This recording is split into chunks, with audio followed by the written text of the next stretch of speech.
15 वर्षाच्या मुलीला आईच्या मोबाईलवर काही वेगळंच दिसलं. ते पाहून ती आत्महत्या करायला प्रवृत्त झाली. आणि मग मंजिरीला ट्युशन क्लासला जायला उशीर होत होता आणि तिची मैत्रीण नेहा अजून आलेली नव्हती. वैतागलेल्या मंजिरीनं नेहाला फोन लावला तर फोन लागेना.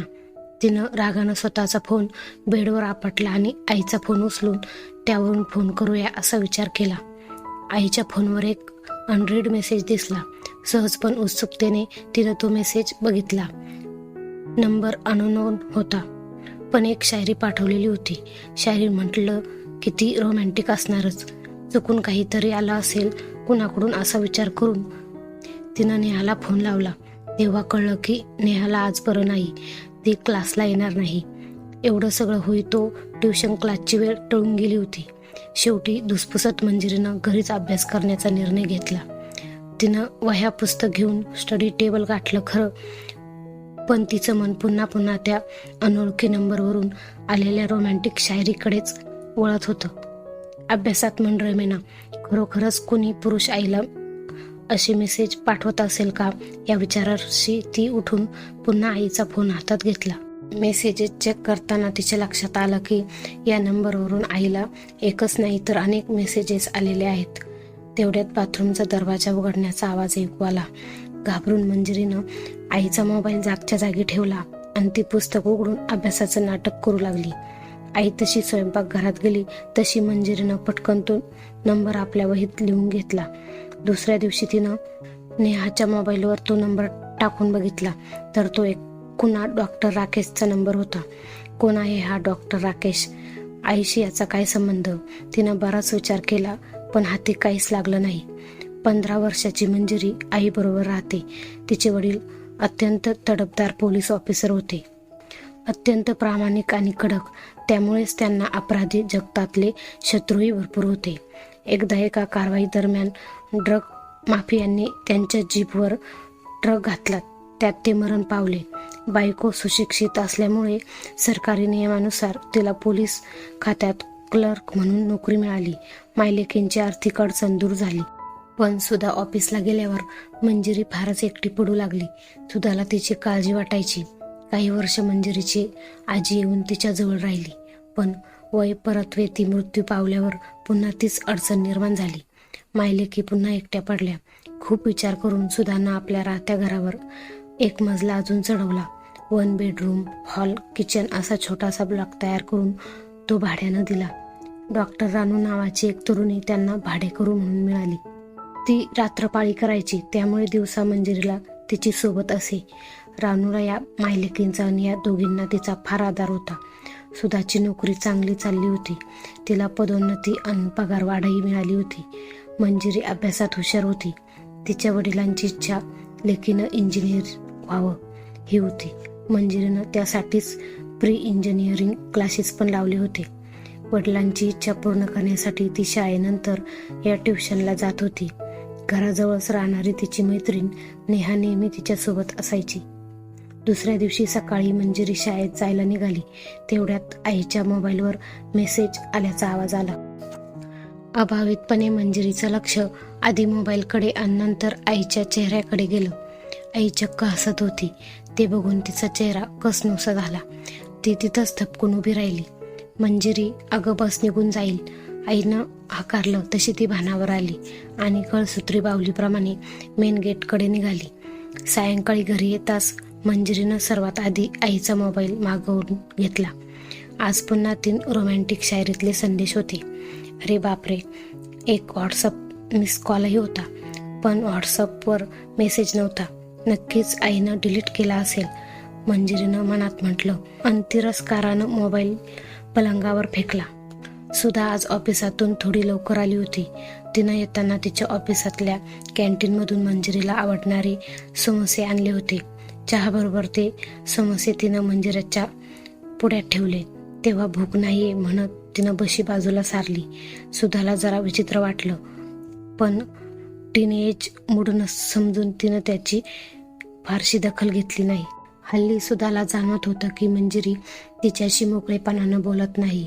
स्वतःला तिनं आक्रसून घेतलं आहे.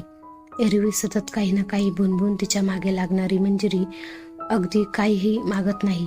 काही विचारावं तर धड उत्तर देत नाही. झालंय काय या मुलीला? कदाचित अभ्यास आणि या प्री इंजिनिअरिंग टेस्टचं दडपण आलं असावं. सुधा स्वतःची समजूत घालायची. जितकी ती मंजिरीच्या जवळ जाण्याचा प्रयत्न करायची तेवढी मंजिरी तिला झिडकारत होती. सुधाला जेव्हा मंजिरीच्या शाळेतल्या पेरेंट्स टीचर मीटिंगमध्ये मंजिरीच्या टीचरनं वेगळ्यानं बोलावलं, विचारलं की मंजिरीचा काय प्रॉब्लेम झालाय, तेव्हा प्रचंड धक्का बसला. मंजिरीचं अभ्यासात अजिबात लक्ष नाही. ती कुणा मुलाच्या प्रेमात तर पडली नाही ना. वर्गातही कुठल्या तरी तंद्रीत बसून असते. काही म्हटलं तर रडायला लागते. तिला काही शारीरिक मानसिक त्रास नाहीये ना. आणि शेवटी तर तिनं सुधाला उपदेश केला, असं बघा सुधा मॅडम, मंजिरीची आई आणि वडील तुम्हीच आहात. तिच्याकडे जरा जास्त लक्ष द्या. तिला जास्त वेळ द्या. तिचं पाऊल वाकडं पडू नये म्हणून सांगते. वेळ निघून गेल्यावर काहीच करता येत नाही. सुधाला खूपच लाजल्यासारखं झालं. मंजिरीशी आज बोलायला हवं असं ठरवून ती शाळेतून सरळ स्वतःच्या ऑफिसमध्ये पोहोचली. दुपारी अचानक 3च्या सुमारास रानूचा फोन आला. ताई, ताबडतोब घरी या. काय झालं? तुम्ही यानंतर सांगते, इतकं बोलून तिनं फोन ठेवला. साहेबांकडून परवानगी घेऊन सुधा ताबडतोब घरी पोहोचली. पलंगावर मंजिरी अर्धवट शुद्धीत अर्धवट ग्लानीत पडून होती. डॉक्टर रानू तिच्याजवळ बसून होती. काय झालं हिला? सुधानं घाबरून विचारलं. हिनं झोपेच्या गोळ्यांचा ओव्हरडोस घेतलाय. मी फ्रीजमधून भाजी घेण्यासाठी इथं खाली आले तेव्हा हिची अवस्था माझ्या लक्षात आली. ताबडतोब मी माझ्या हॉस्टेलमध्ये नेऊन स्टमक वॉश करून घेतला. आता ती अगदी बरी आहे. धोका टळला आहे. थोड्याच वेळात पूर्ण शुद्धीवर येईल, डॉक्टर रानूनं समजावून सांगितलं. पण हिनं असं का केलं? सुधा व रानू दोघींनाही कळत नव्हतं. त्याचवेळी अर्धवट शुद्धीत मंजिरी बडबडली, वाईट चारित्र्य. रानू आणि सुधा विंचूच डसल्यासारख्या एकदम किंचाळल्या. हो हो, वाईट चारित्र्य. आई, कोण आहे हा डॉक्टर राकेश जो तुला अश्लील मेसेज अनरोमॅन्टिक शायऱ्या पाठवतो? मंजिरीचा चेहरा रागानं लाल झाला होता. डॉक्टर राकेश. सुधा व रानूनं एकमेकींकडे बघितलं. सुधानं काहीच उत्तर दिलं नाही. ती गप्प बसून राहिली. बघितलं, आईकडे काही उत्तर नाहीये ना, अत्यंत तिरस्कारानं मंजिरीनं म्हटलं. ताई, तुम्ही आज जा.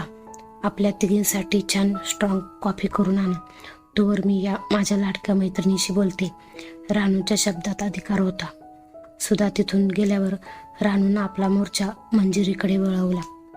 मंजिरीचा हातात घेत रानूनं म्हटलं, मंजिरी, अगं किती मोठा गैरसमज करून घेतला आहेस. तुझ्या आईवर असा घाणेरडा आरोप करण्यापूर्वी निदान तिच्याशी किंवा माझ्याशी बोलायचं तरी. सुधाताई निष्कलंक आहे. हलकट आहे तो डॉक्टर राकेश. आणि आईचा त्याच्याशी काहीही संबंध नाही. माझा साखरपुडा त्याच्याबरोबर झाला होता. पण नंतर त्याच्याविषयी बरंच काही लोकांकडून कळलं. तेव्हा सत्य काय आहे ते जाणून घेण्यासाठी मी सुधाताईची मदत घेतली. तिच्या मोबाईलवरून मी त्याला काही मेसेजेस दिले आणि मला जसं वाटलं होतं तसंच घडलं. तो मेसेजेस पाठवू लागला. मीच हे प्रकरण थोडं अधिक ताणवलं, ज्यामुळे आमच्याकडे पुरावा तयार झाला. तो अत्यंत हलकट आणि लंपट आहे याची खात्री पटल्यावर मी तो साखरपुडा मोडला. यानंतर त्यानं माझा नाश सोडला. पण आईच्या मोबाईलवर तो अश्लील मेसेज पाठवू लागला. आम्ही 1-2 दिवसातच आईचा मोबाईल बदलणार होतो. म्हणजे त्याचा पिच्छा कायमचा सुटला असता आणि त्याला पोलिसातही देणार होतो. तेवढ्यात तो असा घोळ घातलास. विचार कर ग, मी वेळेवर पोहोचले नसते, डॉक्टर नसते, माझे हॉस्पिटलमध्ये संबंध नसते तर काय झालं असतं? वेडाबाई, आईशी नाही पण निदान माझ्याजवळ तरी मन मोकळं करायचं ना. उगीच काहीतरी बोलून मला फसवू नकोस रानू मावशी.